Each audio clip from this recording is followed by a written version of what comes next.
Shalom Bapak Ibu, saya Libertin Sebuah semester 4 NIM 08022201. Nah, pada kesempatan kali ini Bapak Ibu saya akan menjelaskan tentang soteriologi dalam mata kuliah Teologi Sistematika 3. Soteriologi ini berbicara tentang keselamatan. Namun dalam soteriologi ini, pengertian tentang soteriologi ini terbagi dalam dua perjanjian. Yang pertama dalam perjanjian lama dan dalam perjanjian baru. Dan saya akan membahasnya satu persatu. Dalam perjanjian baru, Yashad dalam varian bentuk yaitu Yeshua, Yehu, Ishad, dan Yosua. Artinya meluaskan atau bebas dari tekanan, melepaskan atau membebaskan. Yang kedua, gal, artinya menebus, membeli kembali. Di sini terdapat pengertian yang berbeda, yaitu ada harga yang harus dibayar. Nah, dalam soteriologi ini, di dalam perjanjian lama ini, Tuhan telah menebus kita dari belenggu-belenggu dosa. Tuhan telah menyelamatkan kita dari dosa. Lalu berikutnya pengertian dalam perjanjian baru yaitu soteria atau noun, artinya kelepasan dari segala bahaya atau kebinasaan secara rohani. Nah, di sini dijelaskan bahwa seorang yang tidak diselamatkan berarti mengalami kebinasaan. Ini bisa kita lihat di kitab Filipi pasal 1 ayatnya yang ke-28. Saya akan membacakannya kepada kita. Beginilah firman Tuhan, dengan tiada digentarkan sedikit pun oleh lawanmu, bagi mereka semuanya itu adalah tanda kebinasaan, tetapi bagi kamu tanda keselamatan, dan itu datangnya dari Allah. Nah, di dalam kitab Filipi pasal 1 ayat yang ke-28 menjelaskan bahwa orang-orang yang tidak mengalami keselamatan itu berarti mengalami yang namanya kebinasaan, mengalami kematian atau mengalami murka Allah. Yang kedua yaitu zozo, yang artinya menyelamatkan, memulihkan, menyembuhkan sepenuhnya. Zozo hasil dari tindakan menyelamatkan, memulihkan, dikatakan akan tersedia untuk semua manusia. Jadi, kata keselamatan ini atau keselamatan ini tersedia bagi kita manusia. Bapak, Ibu, dan saudara-saudari, pada saat ini ada sebuah pertanyaan yang timbul kepada kita, yaitu mengapa kita butuh keselamatan? Di sini saya akan menjelaskan mengapa kita akan membutuhkan keselamatan. Nah, ada 4 fakta rohani intisari Injil. Pada saat ini saya akan menjelaskan kepada kita satu persatu. Di sini nanti akan terjawab mengapa kita akan membutuhkan keselamatan. Yang pertama, semua manusia telah berbuat dosa dan patut dihukum karena dosa-dosanya. Nah, di sini dijelaskan bahwa semua manusia itu telah berbuat dosa. Jadi karena akibat dari dosa kita itu kita membutuhkan keselamatan. Kita butuh keselamatan yang daripada Kristus. Ada begitu banyak dosa-dosa kita, maka kita harus membutuhkan yang namanya keselamatan. Dosa itu adalah pelanggaran terhadap hukum Allah. Akibat dari dosa kita ada kerusakan total pada diri manusia serta kematian rohani kita. Nah, di sini ada beberapa hal kerusakan total pada diri manusia, yaitu yang pertama, kerusakan relasi dengan Allah. Hubungan kita dengan Tuhan sudah rusak. Manusia menjauhkan diri dari persekutuan Allah. Tidak ada kemauan untuk berjumpa dengannya. Ini bisa kita lihat dari Kejadian pasal 3 ayatnya yang ke-8 sampai 10. Seterusnya, manusia yang berdosa itu juga tidak berterus terang kepada Allah dalam mempertanggungjawabkan perbuatannya. Ini bisa kita lihat di Kejadian pasal 3 ayatnya ke-12 sampai 13. Seterusnya, manusia itu membenci Allah. Berikutnya Allah menghukum orang berdosa, dan berikutnya manusia mengalami kematian total, yakni kematian fisik. Nah, di sini kita menyadari bahwa relasi kita kepada Tuhan telah rusak. Kita menjauh dari Tuhan, kita menjauhkan diri dari persekutuan terhadap Tuhan. Bahkan kita tidak mau mengalami Tuhan dalam kehidupan kita. Yang kedua, kerusakan relasi dengan sesama. Kerusakan relasi kita dengan sesama sudah tidak ada lagi. Manusia mengalami gangguan sosial dalam kehidupan pernikahan. Di sini kita sudah tahu bahwa dari dulu dalam perjanjian lama di mana timbul rasa malu antara Adam dan Hawa. Hal ini merupakan refleksi dari batin yang bertuduh dan rasa malu. Nah, selanjutnya relasi dengan sesama pun terganggu. Yang ketiga, kerusakan relasi dengan lingkungan hidup. Akibat dari dosa-dosa kita, adanya kerusakan relasi kita dengan lingkungan hidup kita. Penderitaan menjadi bagian dari perjalanan hidup manusia. Yang keempat, akibat dosa pada diri orang berdosa itu sendiri.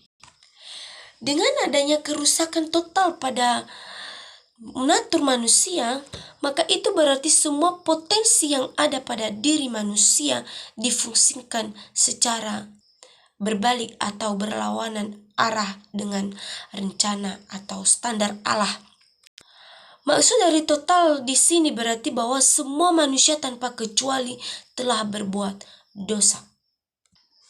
Manusia diperbudak oleh dosa, artinya manusia terus-menerus melakukan dosa yang sama.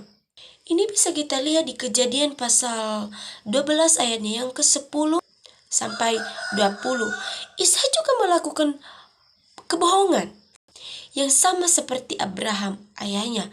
Ini bisa kita lihat di Kejadian pasal 26 ayat yang ke-6 sampai 11. Dosa memperbudak pribadi-pribadi. Ini bisa kita lihat di kitab Yohanes pasal 8 ayatnya yang 34. Secara individu, setiap orang memiliki natur dosa dalam dirinya. Jadi setiap manusia itu memiliki sifat dosa yang berbeda-beda. Manusia kehilangan persekutuan dengan Allah. Statusnya mati dan berada di bawah ancaman murka Allah. Manusia berada dalam gelap atau buta secara rohani. Dan umur manusia menjadi singkat pada saat ini. Mengapa kita butuh keselamatan? Yang kedua, usaha manusia semata untuk menyelamatkan diri dari hukum dosa-dosanya itu sia-sia. Manusia itu selalu berusaha untuk mendapatkan keselamatan melalui berbagai cara yang diusahakannya. Contohnya, pemuda kaya yang bertanya pada Yesus tentang apa yang harus ia peroleh untuk mendapatkan hidup kekal. Ini bisa kita lihat di kitab Markus pasal 10 ayat yang ke-17. Konsep yang ada pada orang itu mengenai beroleh keselamatan ialah perbuatan atau usaha manusia. Di sini Alkitab menegaskan bahwa keselamatan adalah pemberian atau anugerah Allah, bukan hasil usaha manusia. Ini kita bisa lihat di kitab Efesus pasal 2 ayat yang ke-8 sampai 9. Keselamatan itu diberikan cuma-cuma, bukan berarti murahan. Justru karena amal mahal dan tak terbayar oleh apapun, maka itu harus dianugerahkan. Keselamatan karena iman kepada Yesus adalah keselamatan yang sifatnya pemberian sebagai wujud kemenangan Yesus terhadap umat. Ini kita lihat dari 1 Korintus pasal 15 ayat 55 sampai 57. Mengapa kita butuh keselamatan? Yang ketiga, Yesus Kristus adalah satu-satunya jalan keselamatan. Ini bisa kita lihat di kitab 1 Petrus pasal 2 ayat yang ke-24. Mengapa Yesus adalah satu-satunya jalan keselamatan? karena dialah Allah yang ditetapkan mati sebagai penanggung dosa saya dan dosa saudara-saudara. Sebagaimana dikatakan di kitab suci, Ia, Yesus sendiri telah memikul dosa kita di dalam tubuhnya. Ini bisa kita lihat di 1 Petrus pasal 2 ayatnya yang ke-24. Allah itu sudah menetapkan jalan keselamatan menurut kuasa dan kedaulatannya. Yesus Kristus telah menyerahkan dirinya mati di salib, jalan penebus orang berdosa. Lalu ada sebuah pertanyaan kepada kita, apa artinya ditebus atau penebus?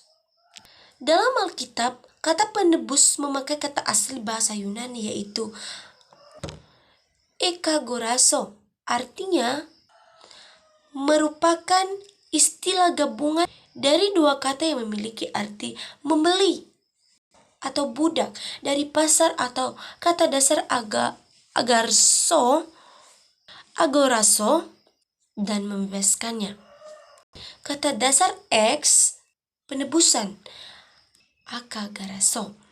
Ini menuntut sebuah syarat yang dalam kata aslinya lutro, yang merupakan mendapatkan pembebasan melalui pembayaran suatu harga. Nah, mengapa kita harus membutuhkan keselamatan? Tadi saya sudah menjelaskan bahwa semua manusia itu telah berbuat dosa. Karena usaha manusia itu untuk menyelamatkan diri semata, untuk menyelamatkan diri sendiri. Yang ketiga, karena Yesus Kristus jalan satu-satunya keselamatan. Sekarang saya akan menjelaskan tentang prinsip-prinsip dasar doktrin keselamatan atau pengajaran keselamatan. Konsep anugerah itu terbagi menjadi dua, yaitu konsep anugerah umum dan anugerah khusus. Saya akan membahasnya satu persatu. Anugerah umum yaitu setiap kebaikan atau berkat dalam bentuk apapun yang dicurahkan Tuhan kepada manusia dan dunia. Contohnya, Tuhan menurunkan hujan bagi semua orang. Percaya maupun tidak percaya, anugerah umum terlihat juga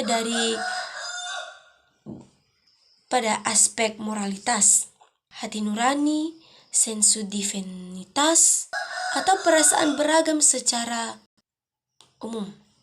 Jadi itu adalah anugerah umum, yaitu berkat-berkat Tuhan di dalam kehidupan manusia. Contohnya tadi saya telah jelaskan, kita dapat melihatnya dari setiap moral manusia, dari hati nurani manusia, itu kita dapat melihat anugerah umum yang daripada Kristus. Yang kedua, anugerah khusus, yaitu pemberian Allah secara cuma-cuma melalui pribadi dan karya penebusan Kristus yang menyediakan jalan keselamatan. Jadi, keselamatan itu adalah anugerah khusus yang daripada Tuhan yang secara cuma-cuma, bukan berarti murah, tetapi karena Dia secara murah, secara cuma-cuma tanpa harus dibayar, maka Dia sangat berarti dan mahal. Sekarang saya akan menjelaskan konsep pertobatan sejati dan pertobatan palsu. Pertobatan bisa saja ternyata palsu atau bukan pertobatan yang sejati karena adanya kekeliruan. Bisa saja orang itu mengatakan dalam mulutnya dia sudah bertobat, ternyata dalam hatinya masih belum bertobat, atau masih belum adanya pertobatan sejati. Mungkin saja dia bertobat karena rasa takut, karena takut atau teror. Maksudnya yaitu orang berdosa yang hanya hatinya merasa menyesal sesaat, tetapi kemudian hati murninya tenang kembali. Jadi, soteriologi ini adalah tentang keselamatan. Bagaimana Tuhan menyelamatkan kehidupan kita, bagaimana Tuhan memberikan keselamatan dalam kehidupan kita secara cuma-cuma. Kita menerima anugerah khusus daripada Tuhan secara cuma-cuma tanpa harus kita bayar. Karena Yesus telah menyelamatkan hidup saya dan hidup saudara dari belenggu-belenggu dosa. Demikian penjelasan soteriologi dari saya. Sekian dan terima kasih. Shalom.